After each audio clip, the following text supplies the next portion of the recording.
আমাদের সিএসএম স্টাডিতে তোমাদের সকলকে স্বাগত জানাই। আশা করি প্রত্যেকেই ভালো আছো আর প্রত্যেকের পড়াশোনাও ভালোভাবে হচ্ছে, কারণ সামনে প্রচুর কম্পিটিটিভ এক্সাম আসছে। তাই আমি তোমাদের জন্য আজকে এই টপিকটা নিয়ে এসেছি যে সমযোজী বন্ধন। তো এই যে সমযোজী বন্ধন, এটা কাকে বলে, গঠনের শর্ত, প্রত্যেকটা জিনিস আমি ডিটেলসে বোঝাবো। এবার তোমাদের হয়তো মনে হচ্ছে যে কেন পড়বে, দেখো কারণ আমাদের একজন সাবস্ক্রাইবার আমাকে এই কোশ্চেনটা করেছে যে এই যে আরআরবিতে এই কোশ্চেনটা এসেছিল সেটা একটু এক্সপ্লেন করে দেওয়ার জন্য। তো অবশ্যই আমি এটা এক্সপ্লেন করব, কিন্তু তার আগে আমি তোমাদের বলবো যে এই যে সমযোজী বন্ধন, এটা সম্পর্কে যদি তোমাদের ক্লিয়ার কনসেপ্ট থাকে তাহলে এই যে টপিক থেকে যে কোনো কোশ্চেন আসুক না কেন তোমরা নিশ্চয়ই করতে পারবে। ঠিক আছে, তাহলে দেখে নাও আগে যে সমযোজী বন্ধন কাকে বলে। যখন অধাতব পরমাণু সমূহ তাদের সর্বশেষ শক্তি স্তরের এক বা একাধিক একটি ইলেকট্রনকে সরবরাহ করে জোড়া গঠন করে এবং এই ইলেকট্রনগুলোকে তাদের নিজেদের মধ্যে শেয়ার বা ভাগাভাগি করার মাধ্যমে যে বন্ধনে আবদ্ধ থাকে তাকে কি বলে, সমযোজী বন্ধন বলে। এবার সমযোজী বন্ধনের উদাহরণ দেখো, সমযোজী মৌলের অণু, মৌল কি কি, নাইট্রোজেন, অক্সিজেন, ক্লোরিন ইত্যাদি। এই যে ক্লোরিন, এটা কি হয়, দুটি ক্লোরিন পরমাণু তাদের ইলেকট্রন শেয়ার বা ভাগাভাগি করার মাধ্যমে ক্লোরিন অণু গঠন করে। এগুলো কি গেল মৌল। এবার যৌগ দেখো, সমযোজী যৌগের অণু কি কি হতে পারে, NH3, HCl, Cl2, H2O। এই যে H2O অর্থাৎ জলের যে সংকেত, এটা কি হয়, হাইড্রোজেন পরমাণু আর অক্সিজেন পরমাণুর মধ্যে ইলেকট্রন যুগল গঠন ও শেয়ার করার মাধ্যমে সমযোজী জল অণু গঠন করে। ঠিক আছে, এবার কিভাবে গঠন হয় সেগুলো আমি তোমাদের দেখাবো, একটু জাস্ট ওয়েট করো। তাহলে আলটিমেট আমাদের যে সমযোজী বন্ধন, এটার ডেফিনেশন তাহলে কি দাঁড়ালো, যে দুটি অধাতব মানে অধাতু আর অধাতুর মধ্যে ইলেকট্রন যুগল সমভাবে ব্যবহারের মাধ্যমে যে বন্ধন গঠিত হয় তাকে কি বলে, সমযোজী বন্ধন বলে। ঠিক আছে, এবার দেখে নেওয়া যাক যে সমযোজী বন্ধনের যে গঠনের শর্ত সেইগুলো কি কি।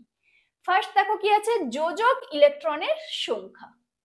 এখানে কি বলছে, যেহেতু সমযোজী বন্ধনের ক্ষেত্রে উভয় পরমাণুর অষ্টক পূর্তি ব্যাপার রয়েছে, তাই দুই বা দুইয়ের অধিক পরমাণুর সর্ববহিস্থ কক্ষে অর্থাৎ যোজক কক্ষে যোজক ইলেকট্রনের সংখ্যা 8-এর কাছাকাছি, যেমন 4, 5, 6, 7 হতে হবে। এই সমস্ত ইলেকট্রনগুলি নিজেদের মধ্যে শেয়ার করে নিকটতম নিষ্ক্রিয় গ্যাসের ন্যায় ইলেকট্রনীয় গঠন লাভ করতে পারে। ঠিক আছে, নেক্সট দেখো 2 নম্বরে কি বলছে, ইলেকট্রন আসক্তি। সেটা কি, সমযোজী বন্ধন গঠনে অংশগ্রহণকারী পরমাণুর দুটি ইলেকট্রন আসক্তি প্রায় সমান হতে হবে। ঠিক আছে, এই যে অষ্টক পূর্তির ব্যাপারটা আমি পরে তোমাদের ডিটেলসে বলে দিচ্ছি, আগে দেখে নাও যে শর্তগুলো আর কি আছে। যে তড়িৎ ঋণাত্মকতা অর্থাৎ কি, সমযোজী বন্ধনে অংশগ্রহণকারী পরমাণুগুলির ইলেকট্রোনেগেটিভিটি বা তড়িৎ ঋণাত্মকতা প্রায় সমান হতে হবে। এর ফলে ইলেকট্রন এক পরমাণু থেকে অন্য পরমাণুতে স্থানান্তরিত হবে না। ঠিক আছে, নেক্সট কি বলছে, নিউক্লিয় চার্জ এবং নিউক্লিয়াস দুটির মধ্যে দূরত্ব।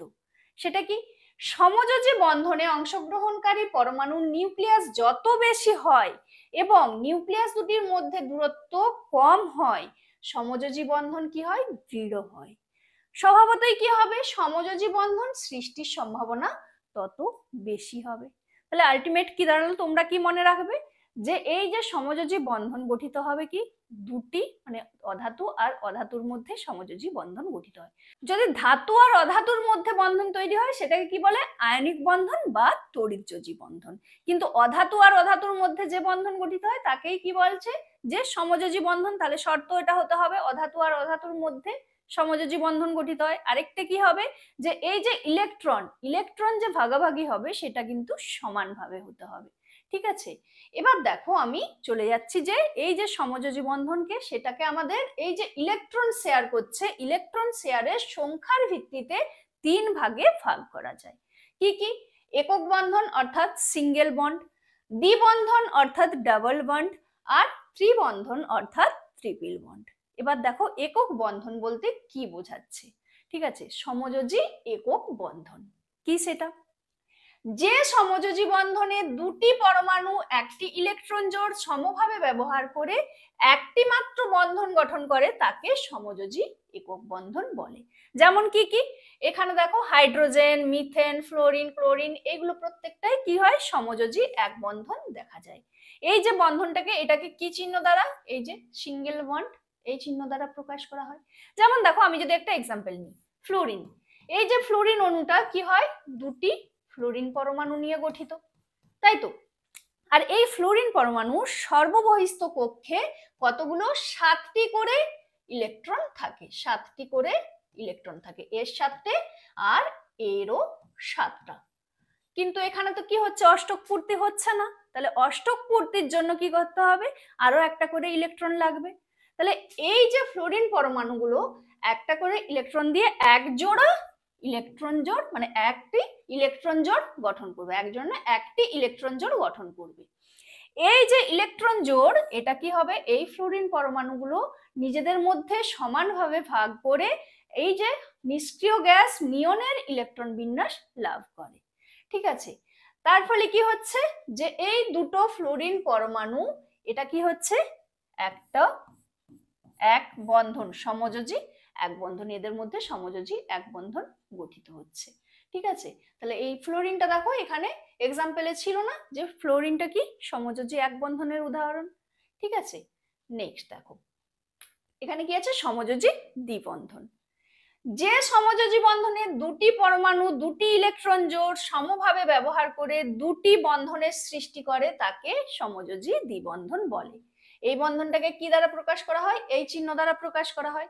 যেমন কি কি, অক্সিজেন, ইথিলিন, প্রোপিলিন, এইগুলো হচ্ছে যে কি সমযোজী দ্বিবন্ধন দেখা যায় এই সমস্ত অণুগুলোতে। যেমন দেখো এখানে আমি অক্সিজেনের একটা ডায়াগ্রাম দেখিয়েছি, এটা কি হয়, এই যে অক্সিজেন, এই অণুটা দুটো অক্সিজেন পরমাণু নিয়ে গঠিত। তাহলে এই অক্সিজেন পরমাণুর দুটোর, এদের কি হয়, সর্ববহিস্থ কক্ষে কতগুলো, 6টা করে ইলেকট্রন থাকে। তাহলে এর 6টা, এখানে এই অক্সিজেন পরমাণুরও 6টা থাকে। তাহলে 6টা থাকলে অষ্টক পূর্তির জন্য আরো দুটো লাগবে। তাহলে এরা কি করে, নিজেদের মধ্যে ইলেকট্রন দান করে দুটি ইলেকট্রন জোড় গঠন করে। এই যে দুটি ইলেকট্রন জোড় গঠন করলো, এগুলো কি হয়, এই দুটো অক্সিজেন পরমাণু নিজেদের মধ্যে সমানভাবে ভাগ করে নিয়নের ইলেকট্রন বিন্যাস লাভ করে। তার ফলে কি হয়, যে এই যে অক্সিজেন পরমাণু, এদের মধ্যে কি হয়, এদের মধ্যে সমযোজী দ্বিবন্ধন গঠিত হয়।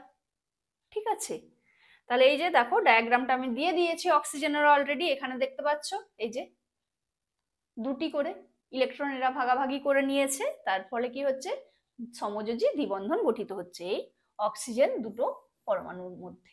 ঠিক আছে, নেক্সট দেখো সমযোজী ত্রিবন্ধন। তাহলে এখানে কি হচ্ছে, যে সমযোজী বন্ধনে দুটি পরমাণু 3টি ইলেকট্রন জোড় সমভাবে ব্যবহার করে 3টি বন্ধনের সৃষ্টি করে তাকে সমযোজী ত্রিবন্ধন বলে। যেমন কি কি আছে, অ্যাসিটিলিন, প্রোপাইন, নাইট্রোজেন, HCN, এগুলো প্রত্যেকটাই কি হয়, এই অণুতে সমযোজী ত্রিবন্ধন গঠিত হয়। তাহলে দেখো এখানে যদি আমি নিয়ে নিই নাইট্রোজেনকে, তাহলে এই যে নাইট্রোজেন অণুর মধ্যে দুটো নাইট্রোজেন পরমাণু আছে, আর এই দুটো নাইট্রোজেন পরমাণু সর্ববহিস্থ কক্ষে কতগুলো ইলেকট্রন আছে, 5টা ইলেকট্রন আছে। তার মানে নিশ্চয়ই বোঝা যাচ্ছে যে অষ্টক পূর্তি হচ্ছে না। তাহলে অষ্টক পূর্তি করতে গেলে কি হবে, এখানে আরো 3টে ইলেকট্রন লাগবে। তাহলে এই ইলেকট্রনগুলো কি করবে, এই নাইট্রোজেন পরমাণু এরা নিজেদের মধ্যে দান করে কি করবে, 3টি ইলেকট্রন জোড় গঠন করবে। তাহলে এই 3টি ইলেকট্রন জোড় এরা নিজেদের মধ্যে সমানভাবে ভাগ করে নিয়নের ইলেকট্রন বিন্যাস লাভ করবে। তাহলে এই নাইট্রোজেন যে পরমাণু দুটো, এরা নিজেদের মধ্যে সমযোজী ত্রিবন্ধন গঠন করবে। ঠিক আছে, তাহলে এইভাবে বোঝা গেল যে অষ্টক পূর্তির মাধ্যমে এরা ইলেকট্রন জোড় গঠন করে।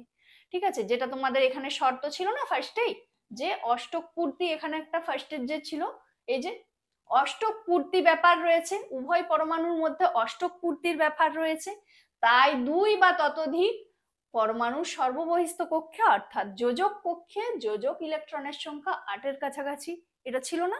তো এইভাবে দেখো এরা ইলেকট্রন জোড় গঠন করে কি হয়, বন্ধন তৈরি করে।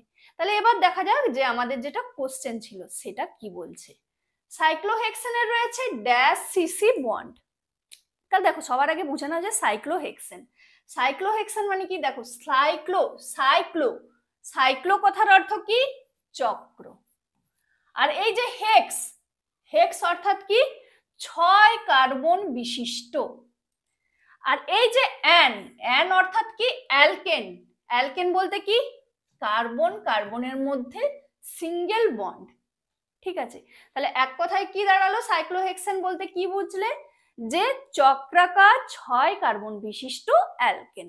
ঠিক আছে, অ্যান অর্থাৎ অ্যালকেন, তাহলে সিসি এর মধ্যে সিঙ্গেল বন্ড, তাহলে 6 কার্বন বিশিষ্ট চক্রাকার 6 কার্বন বিশিষ্ট অ্যালকেন। ঠিক আছে, তাহলে কেমন দাঁড়াচ্ছে 6 কার্বন বিশিষ্ট অ্যালকেন, দেখো এখানে 6টা আমি কার্বন নিয়ে নিয়েছি, আর এদের মধ্যে কি বলেছিলাম সিঙ্গেল বন্ড। ঠিক আছে, সিঙ্গেল বন্ড, এই যে সিঙ্গেল বন্ড নিয়ে নাও। তাহলে এখানে কি দাঁড়ালো আমাদের, অলরেডি দেখো এই অ্যান্সারটা পেয়ে গেছি, সিসি এর মধ্যে যে বন্ড কত হবে 6। এবার দেখো যে এই যে কার্বন, কার্বনের যোজ্যতা কি জানো তোমরা, কার্বনের যোজ্যতা 4, অর্থাৎ এই যে কার্বন, কার্বন পরমাণুটার মধ্যে কি হয় 4টা হাত দ্বারা এরা বন্ধন তৈরি করতে পারে, মানে কার্বন হচ্ছে যে 4টা হাত দ্বারা বন্ধন তৈরি করতে পারে। তাহলে দেখো একটা কার্বনের জন্য অলরেডি 2টো হাত 2টো কার্বন নিয়ে নিয়েছে। এই যে এই কার্বনটাকে আমি যদি নিই, তাহলে দেখো এইদিকে একটা কার্বন এইদিকে একটা কার্বন, 2টো হাত চলে গেল। তাহলে আরো যে 2টো হাত বাকি আছে এইগুলো কে নেবে, হাইড্রোজেন। ঠিক আছে, তাহলে দেখো এবার এখানেও সেম, দেখো এই কার্বনটা যদি নিই, এদিকে একটা হাত কার্বন নিয়েছে এদিকে একটা হাত কার্বন নিয়েছে, তাহলে বাকি যে 2টো হাত হাইড্রোজেন নেবে। সেম এখানেও হাইড্রোজেন নেবে, তাহলে এখানেও হাইড্রোজেন নেবে, আর এও হাইড্রোজেন নেবে, এও হাইড্রোজেন নেবে, আর এখানেও হাইড্রোজেন, আর এখানেও হাইড্রোজেন নেবে।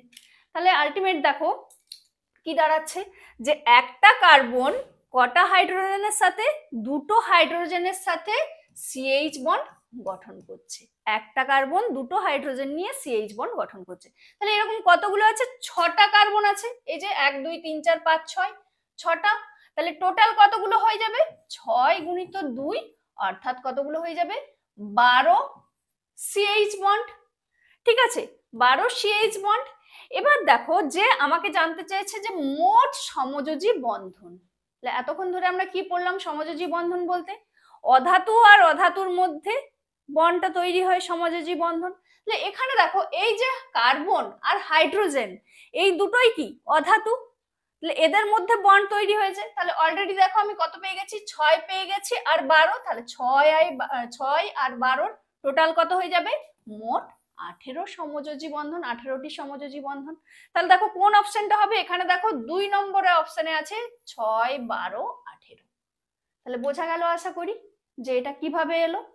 ঠিক আছে, তাহলে এবার তোমাদের জন্য আমি একটা কোশ্চেন রাখছি যে what is the valency of carbon 1 2 3 4, কোনটা হবে সেটা তোমরা আমাকে কমেন্টে জানাবে। আর তার সাথে এটা জানাতে ভুলবে না যে এতক্ষণে তোমাদের এই যে কোশ্চেনটা ছিল সেটা ক্লিয়ার হয়েছে কিনা। আর এই ধরনের যদি আরো তোমাদের কোয়ারি থাকে সেটা কমেন্টে জানাবে, অবশ্যই আমি চেষ্টা করব তোমাদের ডাউট ক্লিয়ার করতে। ঠিক আছে, চলো তাহলে দেখা হচ্ছে পরের ক্লাসে, টাটা।